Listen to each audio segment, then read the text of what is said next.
Hello friends, once again welcome back. ఈ రోజు మనము క్యాలెండర్ కి సంబంధించి క్యాలెండర్ రిపిటేషన్ లో ఏ విధంగా మనం ఫైండ్ అవుట్ చేయాలి చాలా సింపుల్ గా అనేటువంటి ఒక బ్యూటిఫుల్ షార్ట్ కట్ చూద్దాం. ఒక సంవత్సరం ఇచ్చేస్తారు, ఆ సంవత్సరానికి సేమ్ క్యాలెండర్ మళ్ళీ ఎప్పుడు రిపీట్ అవుతుంది అని చెప్పి అంటాడనమాట. సో ఇచ్చిన సంవత్సరం చూడండి, ఇచ్చిన సంవత్సరం ఏంటి 2009. 2009ని అంటే ఇచ్చిన సంవత్సరాన్ని ముందున్నటువంటి లీప్ సంవత్సరము ప్లస్ సంథింగ్ గా రాయడానికి ట్రై చేయాలి. 2009కి ముందున్నటువంటి లీప్ సంవత్సరం ఏంటి 2008. 2008 ప్లస్ 1గా రాయచ్చా లేదా 2009ని? ఎస్, అంటే దీన్ని మనము లీప్ ఇయర్ ప్లస్ 1 ఫామ్ లో రాయగలుగుతున్నాము.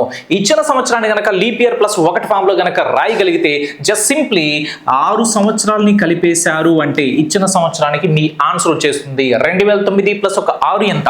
2015. సో కాబట్టి మీ ఆన్సర్ ఏంటంటే ఈ ప్రశ్నకి 2015 అనమాట. కాబట్టి 4th ఆప్షన్ రైట్ ఆన్సర్. ఇలాంటి మరిన్ని షార్ట్ కట్స్ కోసం మన ఛానల్ ని సబ్స్క్రైబ్ చేయండి, లైక్ చేయండి, ఈ యొక్క షార్ట్ కట్ ని మీ ఫ్రెండ్స్ కూడా షేర్ చేయండి.